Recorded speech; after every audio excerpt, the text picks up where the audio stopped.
సర్దార్ వల్లభాయ్ పటేల్, భగత్ సింగ్, చంద్రశేఖర్ ఆజాద్ మొదలైనటువంటి నాయకులు ఎందరో పోరాటం చేసి మనకి స్వాతంత్రాన్ని తెచ్చిపెట్టారు. 1947 ఆగస్టు 15న మనకు స్వాతంత్రము వచ్చింది. ఇప్పటికి దాదాపు 80 సంవత్సరాలైంది మనకు స్వాతంత్రం వచ్చి.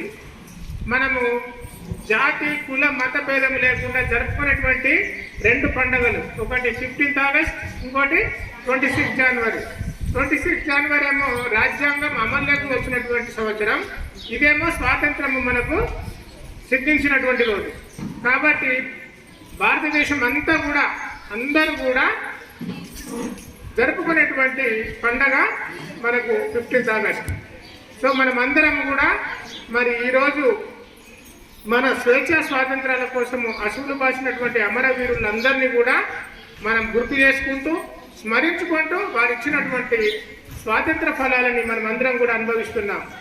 దాంట్లో భాగంగా మన తెలంగాణ రాష్ట్ర గురుకుల బాలికల పాఠశాల మరియు కళాశాలలో ఈరోజు మనమందరం కూడా జాతీయ జెండాని ఎగరవేసి మనమందరం కూడా ఈ పండుగని చేసుకుంటున్నాం.